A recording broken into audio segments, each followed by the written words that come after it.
Hi, and welcome to Finding Your Way Through Therapy. I'm your host, Steve Bissell. The goal of this podcast is to demystify therapy, what can happen in therapy, and the wide array of conversations you can have in therapy. I also talk to guests about therapy, their experience with therapy, and how psychology is present in many places in their lives. I also share personal stories. So please join me on this journey about therapy. Hi, and welcome to episode 68 of Finding Your Way Through Therapy. I am Steve Bissell. If you haven't had a chance to listen to episode 67, I talk about spirituality and how it can improve your life. And I share a personal story at how it affected me. So I hope you get a chance to look at that. But episode 68 will be with a returning guest, Stephanie Simpson. Just a reminder, Stephanie Simpson is an artist, coach, facilitator, speaker, and author of the 21-day Stress Management Workbook, a holistic interactive guide to redefine your relationship with stress. Stephanie has been on before. She was on episode 57, so I hope that you go back to listen to that too. But you don't need to listen to it. I think we have a great conversation on your hand because the other guest is a good friend of mine. Her name is Courtney Romanowski. Courtney is a licensed mental health counselor and registered dance movement therapist through the American Dance Therapy Association. Over the past 10 years, Courtney has provided individual counseling and group therapy to a diverse population of adults at various levels of care. Her hope is to support her clients by integrating honest, open-minded conversations with mind-body awareness and connection.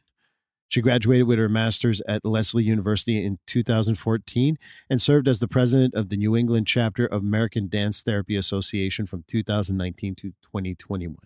She is also certified in restorative yoga.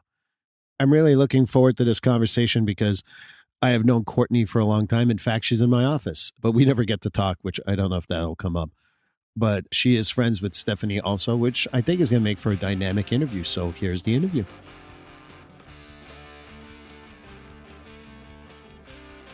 Well, hi, everyone, and welcome to episode 68 of Finding Your Way Through Therapy, Season 6. I never thought I'd get to Season 2, never mind Season 6. This also is on YouTube. This will be episode 12 on YouTube, so I hope you guys go and see that too. But today, before the interview, I was talking to both of them saying that it's weird because one of the guests is someone that works literally next to me in my office. And you guys don't even know who she is, and that's Courtney. And then Stephanie, who's been on episode 57, and you've heard of her. Well, I know her a little less because she's a little further away. So it was kind of an ironic type of situation. So just wanted to share that with you guys. But welcome, Courtney, and welcome, Stephanie. Good morning. Thank you. Well, the first thing first, maybe we can start off with Stephanie, just going a little bit about yourself. I know people know you from episode 57. They can go back. We had a great conversation. But maybe tell people a little more about yourself if that's the first time they've heard you. Yeah. So I'm based in New York City, and I am a consultant, coach, artist, and facilitator. So I work with individuals and companies in creating more trauma-informed, holistic workplaces, and really through the lens of how are we redefining our relationship with stress in this holistic mind, body, spirit way. And so in organizations, a lot of times that looks like how are we training our leaders to be more conscious leaders with the employees? How are we providing resources for them in a way that is helping them to be their best self at work? With individuals, I work with a lot of people who are in transition, where maybe there's a lot of uncertainty and fear. And so the overwhelm and the stress is there. And as a coach, like different than therapy, and I'm very clear with this with all my clients, it's about like, where are you now and where do you want to grow into? And though coaching can be therapeutic, it is not therapy, which is why it's always really important that also if, and myself included, sometimes I've worked with both a coach and a therapist and have those things integrated, which can be really powerful for anybody. And then I came to all this work through being an artist first and being a dancer, which is actually how I met Courtney many, many, many years ago now. Wait, I thought both of you were like 27, 28. That's what I thought. Yeah, it's exactly what it can't be that many years ago. I just turned 29, actually. So oh, okay. I'm sorry. Happy belated birthday. Yeah. And so that really informs the work I do as well. So really looking at things from a somatic place, understanding the body, understanding like what we're holding in the body emotionally, patterns, all of that, and how are we really shifting the way we're living into more of alignment. So I always laugh when I'm thinking about mind, body, spirit alignment. I'm also thinking like, oh, as a dancer, how are we aligning our bodies for the most effective use, and what's getting in the way, and what habits did we create? I see Courtney like shaking her head that there are times where I sit down and I'm like, go to a foundational ballet class. I'm like, oh, I was faking a lot of things at the higher levels. And when you go back to basics, you're like, oh yeah, that's where there's a gap in my technique, or, oh, that's where I'm not quite on my leg. And so, thinking about coming back and slowing down, when people do that, they start realizing these different things that maybe aren't in alignment. And so I help them figure that out and give them more clarity. Well, you already answered one of my questions, but you created three more. So just for the record. I'm like making notes of things that I want to. But welcome, Stephanie, of course. Always happy to see you.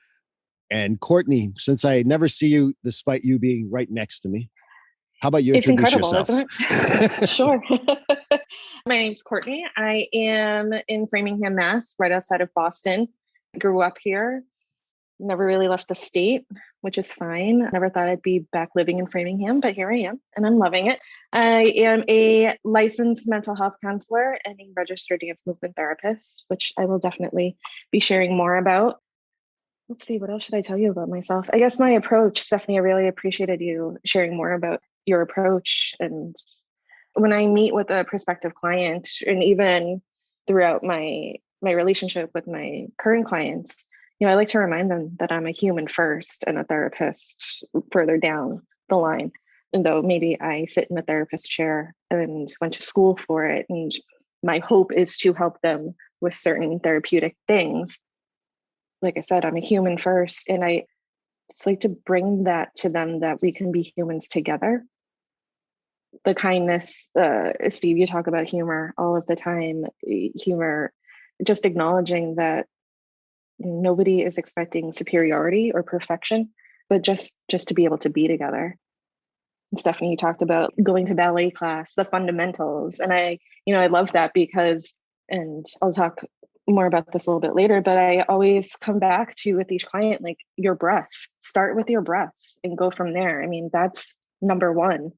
And some clients ask for more. I want more. I want to be doing more, and which I appreciate that they have that passion to be working on themselves. But let's get to the breath first and worry about everything else later. So it's just some of mine. And I appreciate it, Courtney. The reason why I interrupted you is because I think that you do restorative yoga also. Which is about stopping and being and resting, not about constantly moving from one thing to the next. There's so much that we're actually doing when we're still, which is uncomfortable for a lot of people because we live in a world of constantly doing. We need to be productive, and actually breathing is the most productive thing that we can do for ourselves, at least to start. And I think that I go back to what my spiritual belief system is based on Buddhist principles. And most people who go do some mindfulness or some meditation, they're like, well, I can't stop my mind. Well, that's exactly the point. You're not a bad meditator because your mind hasn't stopped, because that's the point, and it's observing those thoughts. So I just wanted to integrate a little bit of that too, because it is the mind, body, spirit stuff. Yeah. I have a restorative yoga teacher and even another yoga teacher who they say the same thing, like, thank your mind for doing its job because you're supposed to be thinking, and then come back into feeling what the body is experiencing right now. And then when the thoughts come back, thank your mind again for doing its job. And we're not supposed to stop necessarily, but that mind-body connection of taking care of one, taking care of the other. Right. And I mean, on a bigger level, I think we're all interconnected, and something that we tend to forget also, but that's just me. So when I think about all that, how do we get to a point where we're therapists and coach, and we work with companies? How do we get there? How do we get to do restorative yoga, do the type of therapy? How do we get there in our career? You don't wake up I know you're only in your 20s, but at the end of the day, I didn't wake up one day and go, gee, I'm going to be a therapist. This is a good idea. How do we get there? And I'm going to start with you, Steph. It's a really good question, because I've been thinking about that a lot recently. Like, how did I get drawn to this? And I really think it came from a place originally a couple things come to mind. One, I'm really fascinated by people and I'm really interested in people and how we do the things we do and what makes us do the things we do and stories, right? I think that's where sometimes people are like, wow, you went from doing dance and musical theater and all this to now coaching. And I'm like, to me, they're almost the same in the sense that it's storytelling, right? It's storytelling, it's coming together, it's a connection. Something that came to mind when Courtney was like, I'm a human first and can we just be together? Like, just how special that is and how many times people don't get that, right? And, I'm hoping that the stigma around going to therapy is shifting over the last few years, though. Just being able to be in a space with somebody, and even group, like I do a lot of group coaching too, and there's such power in just having an hour and a half where you're with that group and you get to share something and realize that you're not alone. And that maybe it's coming out in different ways, but for different people, though that being a human is, we're all having somewhat of a similar experience. So as a performer, being really interested in those stories, how are we sharing those stories? How as audience members are we taking in those stories and how are they affecting us? To then like going into the more therapeutic coaching realm, I think part of that was just me trying to like heal myself and like getting really interested in all these different modalities and then seeing how they've benefited me. And I love that you brought up breath again, Courtney. And when you said come back to the breath, I found myself going, yeah, let's take another deep breath, right? Like we breathe unconsciously, obviously, so that we can be alive. Though, like when we consciously breathe, how that just shifts so much. And it seems so basic, and yet it's the thing that we always forget to do, including myself. And so I think going through all these different modalities for myself and seeing, I go back to like the idea of like pain is inevitable, but suffering is a choice, realizing I have more choice and being like, how can I be of service to others? And not sometimes teach it depending on the space I'm in, but also just hold that space so people can get to that place themselves. And wouldn't it be wonderful if we all were able to do that, just how much more settled everybody would be? So I think that's how I found my way here. And I'm just really excited and passionate about trying to hold more safe spaces, even though I don't totally love that like buzzword, but hold those spaces where people feel like they can really share and release, right? I just got this image of just let the like heaviness go. Well, the first thing that came to mind when you said that's the energy stuff and all that, it's the synergy. Another word that I really hate that business use because they use it terribly. But yeah, I get what you're saying about these buzzwords. So it's just come back sometimes to a lot of people is like, how do you define it? How do you hold it versus what other people define? It doesn't really matter how other people define it. You can be curious and ask them, but your definition is a lot more important than others. So just a thought. Yeah. That thought is something that I bring up with my clients. I can define it a certain way, but I'm wondering whatever the emotion is, whatever the thought is, how do you define it? What does that mean to you? I think it's a really important question to ask people because I don't think everybody knows how they define something. No, totally. I mean, like even just basic corporate things that I'll do or create this thing called like a partnership agreement. And what do you need in this space in order for you to show up authentically? And what are you willing to give to this space? Because we're going to create a partnership. And, throw out words like communication and trust and vulnerability. And then I'll say, great, what does trust look like in practice? How do you know that someone is trusting? And how do you know that you're being trusting? And what does vulnerability feel like? And communication, I mean, that's a word like everyone, of course, we all want good communication, though what looks like good communication to me may be very different to Courtney and very different to Steve. And that in itself, people go, oh, I don't know. I haven't thought about that. Yeah. Like a lot of times we haven't stopped to reflect, to be like, what does this feel like for me? And then I go even further with some clients and where are you feeling it in your body? Right. Or I'll ask somebody like, how does that make you feel? And they're like, I think, and I'm like, oh yeah. How can we shift that to, I'm feeling this here or there or whatever? Because if we're still thinking, then we're actually not feeling. And not to get too repetitive too early, but again, that's where the breath comes in, right? I mean, the breath can tell us so much about what we're actually experiencing. I mean, not only is it just a good thing to remember to do every so often, but what is your breath telling you right now? And where are you feeling it? Is that a part of how you got to where you're at in your career, Courtney? A lot of the breath stuff, a lot of those thoughts, or? No, it's actually, nope.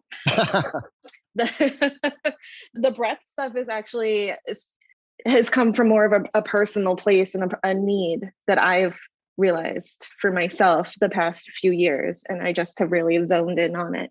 I always knew and appreciated the use of the breath, especially with going to school for dance movement therapy. So I grew up dancing, started at age 3, went to Emerson College for my BFA in dance, which is where I met Stephanie. Looking back, I don't know what I thought I was going to. Well, I mean, I guess there was the dream of going to New York to be a Rockette, which I don't meet the height requirement, but that is a story for another time. No one knows that. No one knows that. They can't see it here. You're like 5'8", 5'9", from what I understand. Yeah, sure. Yeah, 6'4". I wish. Absolutely. Yeah.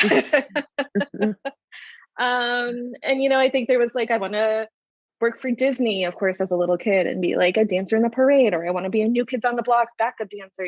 Like there was just, or after college, it was going to California at some point to choreograph and perform. And those things never happened, which is fine. I stayed in Massachusetts and I taught even up until about 5 years ago. I was teaching and I loved it. I started to then get into arts administration. I was working at a theater for a while because I minored in marketing at Emerson and I really enjoyed that. So I thought I wanted to go more of that route. It turns out I didn't want to do that either. So I was actually online looking for a new job one day, and this ad for Antioch, New England's dance movement therapy program popped up. And I was like, that's it. That's what I had no idea what that meant. I had no idea what dance movement therapy was at the time, but I saw those words and my body like literally responded. I was like, that's what I'm supposed to do. So went to Lesley University in Cambridge. I would do it all over again in a heartbeat. It was difficult and wonderful all at the same time. Stephanie, you stole my answer about storytelling. But I think that speaks to the power of dance and movement. Because I think back to what have I always loved about dancing, and obviously moving my body and the actual dancing has always felt wonderful. I've always loved that, but it was the storytelling that I loved. I loved to tell the story. I loved to go to a performance and watch a story being told, or find a story in movement if there wasn't an obvious one.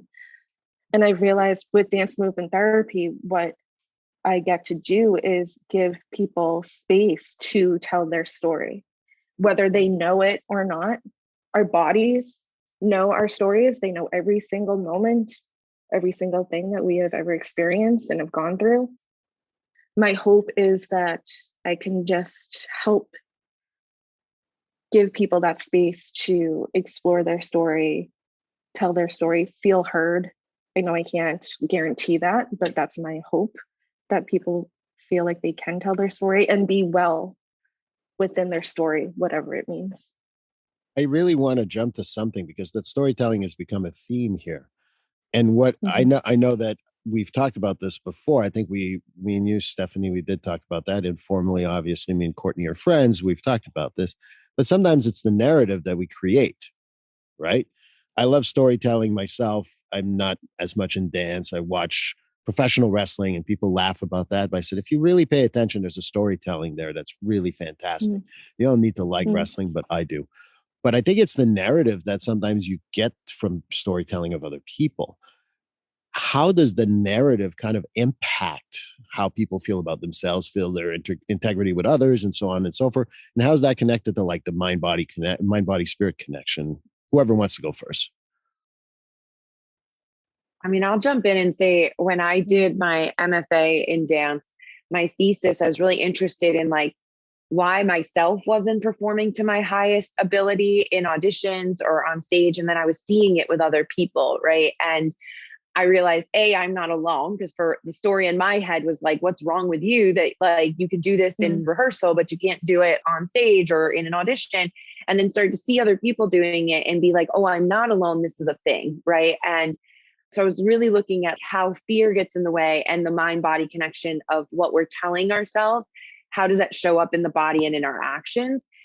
Which is funny because it relates so much to my work in stress, because what starts the stress cycle is fear, right? And so if we're telling ourselves this story that we're not good enough, or we don't deserve it, or they're not going to like me, or any of that, or we have this character that we've created for ourselves, most of the time not true, especially on the like more negative side of things, then that's all we're going to see, right? And then we're going to act accordingly. And so a lot of the work that I do with clients is about getting clear on what is that narrative you're saying to yourself, and also being okay that like you're saying these things to yourself. For years, I wouldn't tell people that there was so much going on in my head because I thought that that would literally make me crazy, right? That they'd be like, oh, you're crazy. You have thoughts, like all these voices in your head. And then the more I started talking about it, it was like, oh yeah, no, I have that thought too. And I have that person too. And I have that person too. And a fun exercise I do with people is let's create this cast for yourself. Who is this character? Who is this character? Who is this character? And how can we actually love them all? Because there are times where the villain needs to come out, right? And then there are times where the funny sidekick needs to come out. And then there's the time that like, your fairy godmother needs to come out. And then you need to have your 11 o'clock solo singing number, your empowerment number. And it's about creating more awareness of who they are and who gets to take the spotlight, right? And then you get to choose that as opposed to them choosing everything. And so I think part of my like background in the arts too is like, how can we play around with these things that sometimes feel so heavy and be like, okay, how can we play around? How can we get curious? How can we love all these different parts? Because they're all part of you, right? So that then what you do physically and what's going on in your body now it comes from the inside out, right? And that you then are now shaping your narrative from like what we say, an embodied place. That your confidence is also coming from the inside out, as opposed to just always needing validation, which validation is important. External validation is important, but if that's the only way that you're living from, that can get exhausting, right? That's where we're like just always performing, but without that authenticity behind it. I don't even know if that answered your question, but that's where my brain went. So, well, I think it did answer a lot of the question. I have a little ideas here that I want to throw out, but Courtney, I want to hear you talk more about that. Maybe even respond to Stephanie. Yeah, Stephanie, I wish I could like record all the thoughts and responses that I have in my brain while you're talking, because now I'm like, oh my God, am I going to be able to get it all out? Do you guys want me to leave? I'll go get another coffee or something. Steve, you're going to be like an expert on dance and movement by the end of this episode, which I want to come back. I'm very fascinated by that, despite not getting it. So hopefully that shows. So that's why like having this podcast is being able to not only for me, but really expose people who might feel the same way. Because again, the narrative I've created is, oh, don't ask questions, you're going to look stupid. But that's a narrative. The reality is I'm not the only one who feels that way. And I really don't think that everyone knows about it. So you guys obviously are trained in that. So that's why I bring you on. So Courtney, tell me more. Go ahead. Yeah. Well, Steve, so when you originally asked the question, Steve, my immediate thought was I was thinking back to my first semester back at Leslie for dance movement therapy, which I do want to come back to and explain to the folks what that actually is. I was in a classroom full of mixed expressive arts students. So that's dance, art, music, drama, play. But you could tell who the dance movement therapy students were, because during different exercises and experientials, everybody was performing and trying to be beautiful in their technique, and myself included, which is not what dance movement therapy is about. It's not about technique. It's not about performing. It's not about looking certain. There can be performance to it, but not the point of it. And as school progressed, I'm even thinking back to my last semester, and I would find myself in so much stillness, not knowing how to move, because the way I knew how to move was through technique and through practicing and that was my narrative. I was a dancer. So if I wasn't performing, what was I doing with my body? And there was both fear and, oh my God, who am I? And now there's more curiosity, because now I've settled into like, it's okay if I'm not the dancer that I thought I was or was at the time, or like, I can move my body and feel good in it without it being a technique class. I'm recognizing for a lot of people that when we stop and try to connect with our bodies, it's almost this like, oh my God, who am I? What is my body telling me? What is my narrative if I stop thinking about it? If I stop living the story that my brain has decided for me, or that I've chosen or that I'm comfortable with, even if it's a sadder story or there's fear or anger. And so I think, again, I like to offer this time for my clients to become more aware of what's going on in their bodies. They don't have to live there just yet, or they don't have to put it into practice just yet. But what is your brain telling you? And then what is your body telling you? Is there the connection? Is there a disconnection? Again, what have you chosen because you're comfortable with it, even if it's uncomfortable? And why are you choosing that versus what your body may be telling you? I like that explanation.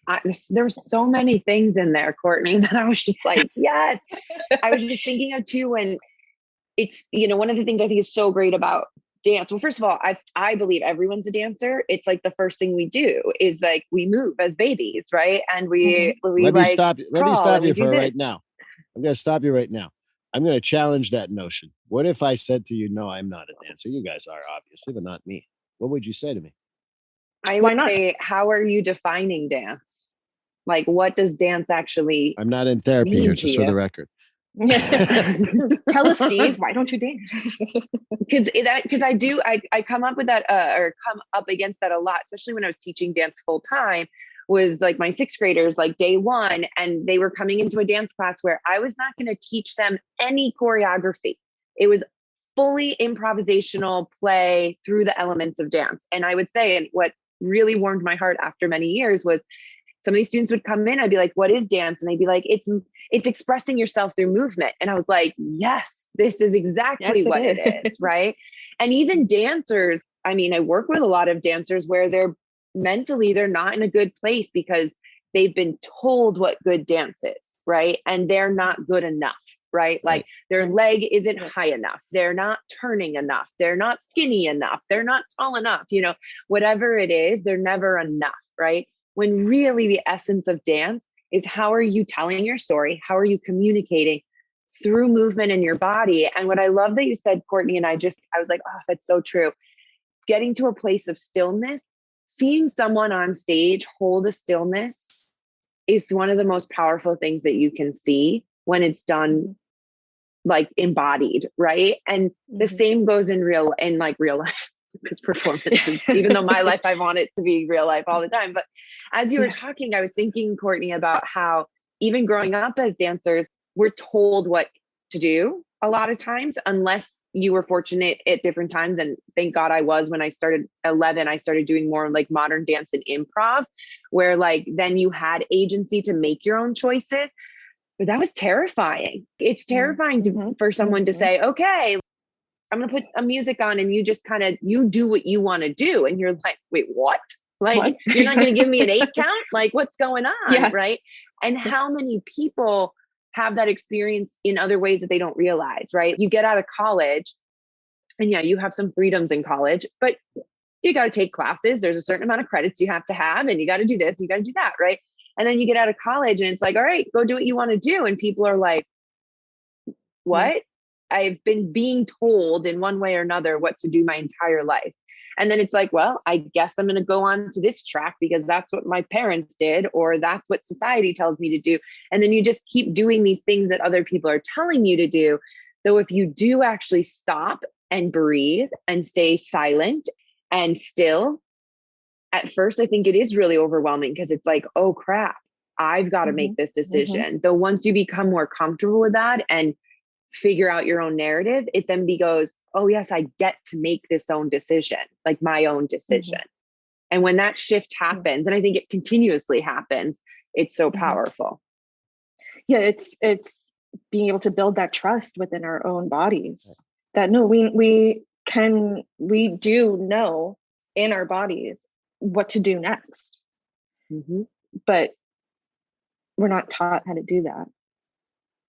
We're told to follow that narrative. We're told to follow this timeline. We're told to do the next thing that we're supposed to be doing, and your life is supposed to look a certain way.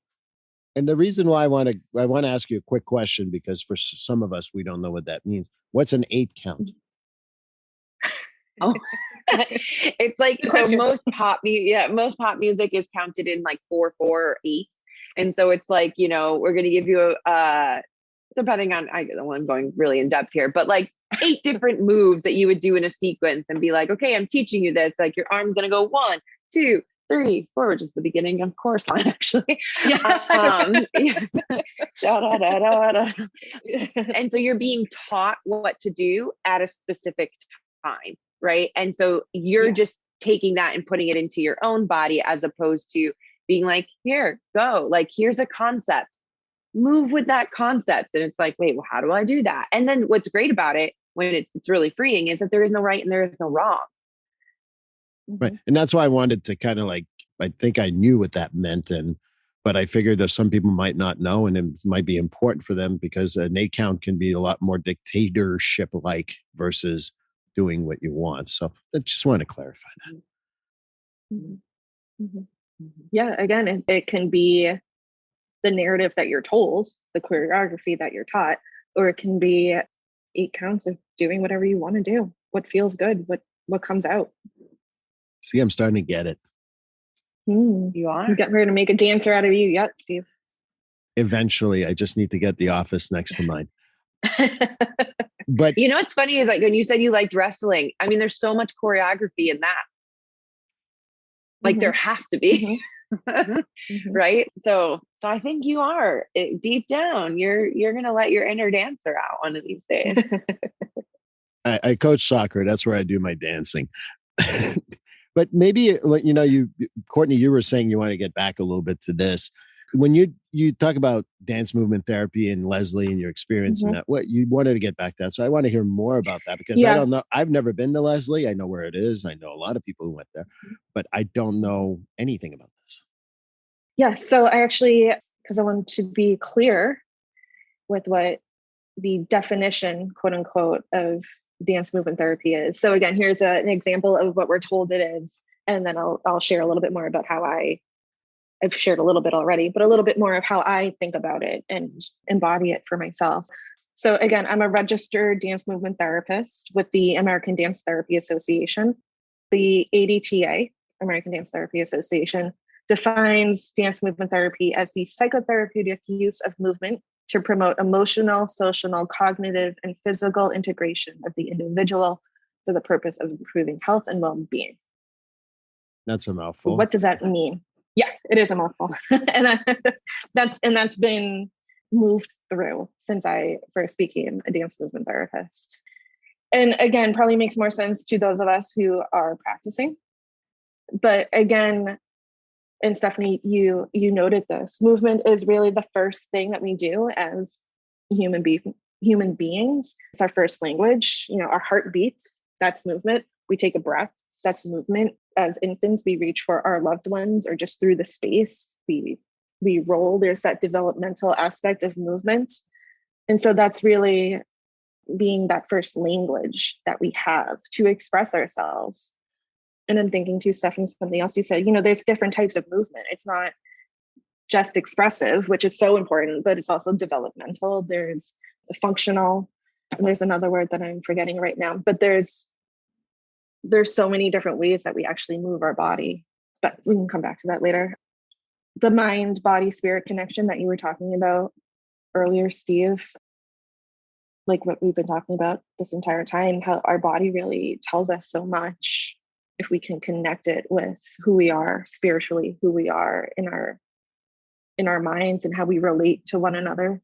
So that was a big part of my study.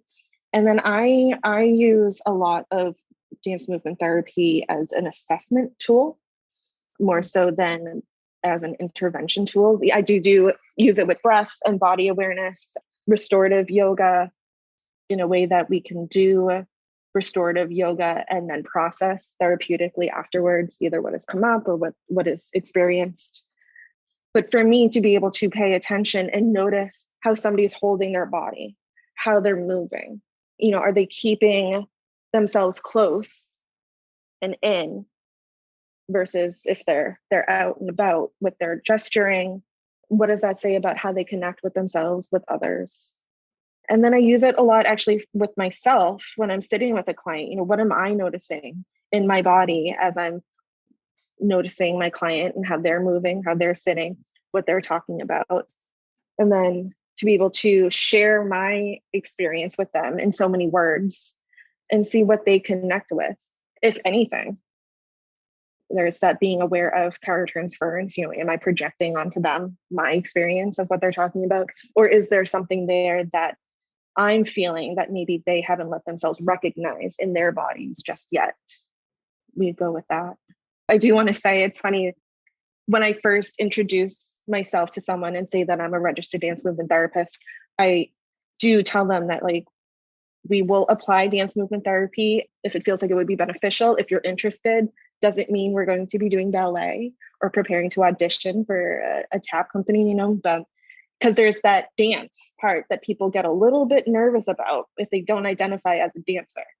And so I tend to say, it's not about the dancing. It's more about just how we move and how we connect with our body. For some people, it is about dancing. And other people, it's just about movement. Because I'm sure that there's someone somewhere who's listening to this and saying, I do my intake with Courtney. Is she going to be watching me do my 8 count? What is she going to be doing? So I appreciate the clarification here. Yeah, no, I mean, we can get up and jam if you want to and put whatever your favorite song is on and dance to it. That's definitely therapeutic. Not necessarily what we have to do. I leave it up to each person. Okay. I don't know. Good to know. I was just going to plug the American Dance Therapy Association website. It's adta.org. They have more information about what dance movement therapy is. They have videos of what it could look like. Everybody tends to use it a little bit differently, or depending on where it's being used, the population, it looks different. And then there's also a database. You could find a dance movement therapist near you if you're interested in learning more and pursuing it as a therapeutic approach. I'll definitely put that in the show notes. Yeah. For people to adta.org. Perfect. Stephanie, do you when we meet you, do I have to start doing some improv in order for you to go, this guy really needs a lot of coaching?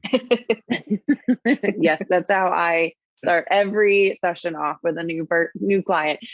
No, actually, so I love how you talked about it, Courtney, because there's a lot of similarities that I do. I'm not a registered dance movement therapist, though I have a lot of background in somatic practices, right? And when we talk about somatics, we're thinking about just the body as a living, breathing thing, and how are we using our body as another way to understand ourselves and the world around us. So, I will ask clients at different times. We do a lot of visualization on sensation, right? So somatics is also about understanding the sensations in the body. So when I'll talk about stress, I'll say where are you feeling a sensation right now? And then we'll get really curious about it. What color is it? If it was a shape, what is it? And we start creating this sensation as a physical thing. And then from there being when you're experiencing this sensation, what emotion comes up for you? And then from there, what thoughts are coming up for you, so that I'm also getting people to learn that we go straight to the brain a lot of times of thinking about it, right? Once we feel something, but let's slow that process down. So for myself, yesterday, I was presenting for a really big new client and I was very overwhelmed for multiple days. And I'm feeling all of these sensations. And I was okay, how would I do this with a client? And I was okay, stop and breathe. That's the first thing I would do. Stop and breathe. And I was where am I feeling this in my body? And what am I immediately attaching to it? And so immediately I was attaching oh, I'm scared that I'm not going to do well. So it was fear and all that. And then when I got even more quiet, I was and I'm also really excited about this. And so I was okay, I get to choose. Do I want to lean into the fear that might become so overwhelming that I legit freeze when I get in the room the next day? Or do I want to put more attention and intention into the excitement part of it? And again, I'm going to choose to do that. And then what narrative can I create around the excitement part of it? Right. So being able to tap into the body first to be here's what I'm experiencing. Here's the emotion I'm coming up. And I think we were talking about this maybe pre-thing about like just emotions. We can have more than one emotion at one time. We're complex people, right? So like to be like, yeah, I'm really nervous and scared, and I'm really excited and proud of myself for like getting this client, right? And it's okay to feel all of that. And now which one do I want to feel the most, right? And then how does that shift the way I'm thinking about myself, as opposed to what we're kind of wired to do, which is like just think and think. And I always say that usually brings us to the downward spiral, right? And then we're catastrophizing and all of that, as opposed to like, how can I experience and feel and then bring myself the upward spiral? Embody that pride that you're feeling, right? There's posture, there's openness to that. Yeah. And I think that what I would go, I think this is a great place to go into emotions, because why are they so damn complicated?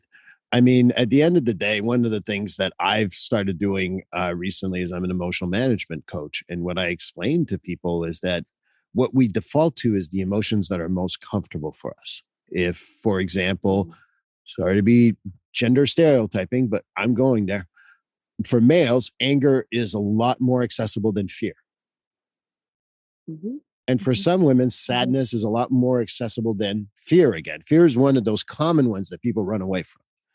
And part of what I talk about is that it's not one emotion. I was excited to obviously do this. I've been bugging Courtney for a while to do this. But, I was wanting to make sure that I integrate everything and I don't make it about me, because this is about you guys. And so I had some fears around that. But I can't tell you how happy, Steph, I don't really know you, but I felt our connection when we met. So I'm so happy to see you, and I'm happy to see you. But it's so damn complex because I had like 4 emotions in about 10 seconds. How do we help people kind of like make sense of those emotions? Because that's what I think is the real issue, not only with dance and movement and everything else, but just in general, because I think that that's part of it. I might have said this last time, but I love thinking about emotions are just energy in motion, right? And so how can we continue to have the energy going?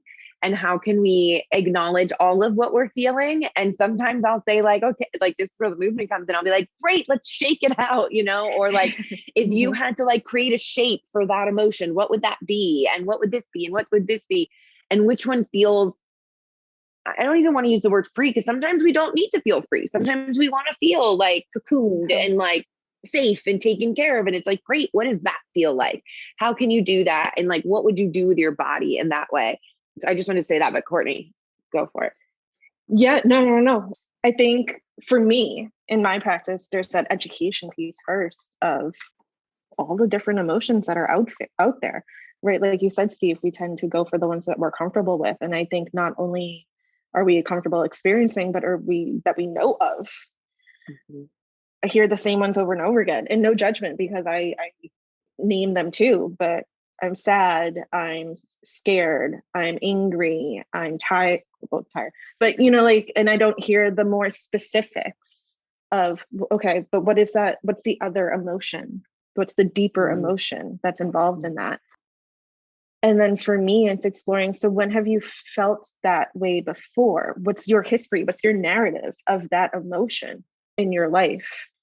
And what do you need? When you sit with that, as uncomfortable as that may be, and I've done a lot of explaining lately, you're going to feel uncomfortable. I think you need to feel uncomfortable. There's real importance in feeling uncomfortable with it. What do you need in that discomfort? And then there's a whole other education piece of like what your needs can be, and how to obtain them. Yeah, I love that you said that, Courtney, because it is so true so having done a lot in the education system, they've social emotional learning, right? Which I feel like all learning should be social emotional learning, but we had to like create a whole name for it and be like, we need to integrate this, and it should already be integrated, but sure, like if that's how we're going to get it done, like let's get it done that way. But being able to name emotions right then and there it's an intelligence, right? It's an intelligence that we aren't really, depending on what type of family and community you grew up in, like that was not taught, right? And it's like, where are we getting that from? Because like I just said, not always in school either, right? And that some emotions were good and some emotions were bad. And I like to share with everybody that emotions are neither good or bad. Are you using them in a way that's helping you to move forward, right? Like there are times where anger is very necessary, right? You need to get angry. Though if you're always getting angry, that might not be helping you to move forward. There are times where like being sad is totally necessary. And if you don't allow yourself to be sad, you might not be able to move through whatever it is that you're like grief, right? Like if you're not allowing yourself to be sad when sadness comes up in grief, it's just going to continue to feel heavy. The opposite is the same. Like when people toxic positivity, like it just, when some people are like, oh, like positive psychology, when it first came out, and like I do a lot of work in that, and everyone's like, oh, so you're just like happy and positive all the time? I'm like, no, that's like the exact opposite of what they're saying. They're saying like, how are you naming your emotions, right? How are you not just numbing out, right? Like, and we all have our emotion we go to that helps us to numb out, right? And so some people, it's like, well, I'm just always going to think happy thoughts and be on the bright side. And it's like, well, that's not actually going to help you all the time. Sometimes you do need to be upset and angry. And so it's about, again, also where are we feeling it in our body, being able to name it. And when we can name something, we can then work with it in a different way. And so I love that you say, like, I start with education first, because so many people out there have just not been educated, and that's okay. And so, and the more that they get curious about it, and I love that you said, okay, now what's under that? And now what's under that? Because we have like, I mean, I love the movie Inside Out, but like, we have those 4 or 5 main emotions, and it's like, yeah. And then there's something under all of that too. And let's go there. Right. There's different emotion wheels out there, but it's come in very handy in the past couple of years of educating people that like you can get more specific. I've gotten into that, or I try to be mindful. So many of my friends or family members have little ones now. And instead of like, oh, do you feel sad? Or, oh, you must be so happy. Instead asking them, oh, how are you feeling? Like, what is that? What do you experience? Like, not in those words, but like, instead of telling them how they feel, And like you said, Stephanie, there's this judgment of good emotions, bad emotions. And if I'm feeling the bad ones, I need to stop feeling those, or there's something wrong with me for feeling those. No. Yeah, you should be feeling them. If something has happened that has caused us feeling, also you're allowed to feel whatever you're feeling.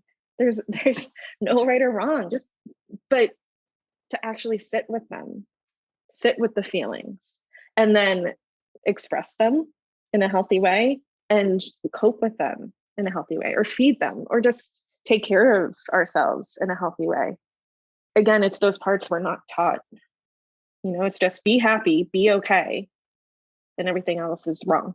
Oh, if you want to know how toxic positivity can screw you up, go watch the Lego movie, and there's a song called Everything is Awesome.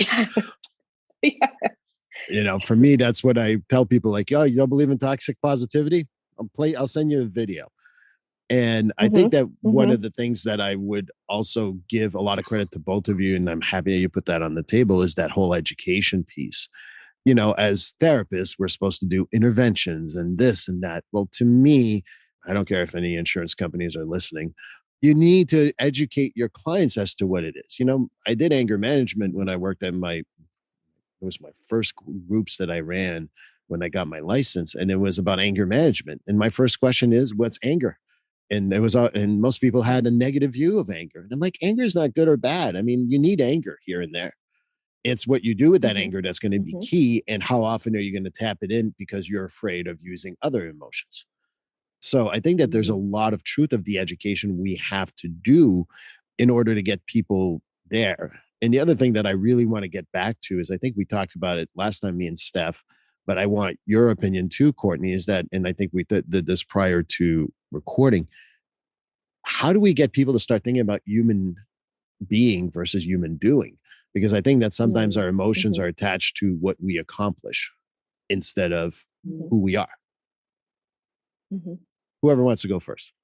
Forget who I was talking to the other day, but the questions, and Stephanie, maybe you brought this up in the last episode, or if not, I'm creating a scene in my head of what's your name and what do you do? That's the Mm-hmm. question of who you are is based on what do you do with your life, and even trying to catch up with friends. So what have you been up to? And I appreciate that, right? You're interested in my life, you want to know how I've been spending my time, but like maybe I haven't been doing anything, and maybe I'm okay with that. I love that you brought that up, Courtney, because when we're recording this back to school time, right? A lot of people have been going back to school recently.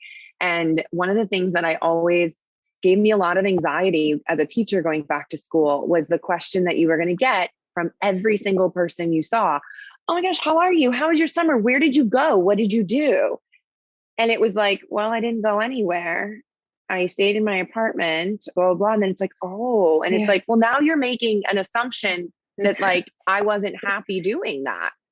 And I remember having that exact conversation a couple of years ago and realizing and being like, I'm not gonna be like, yeah, I went here, I did this, it was great, blah, blah. I'm literally going to say what I felt. And it was like, yeah, I mean, I hung out in my apartment a lot, and I did a lot of nothing. And then it was like, oh, are you okay? And I was like, yeah, no, that was fine. Like, and I could see that they were uncomfortable.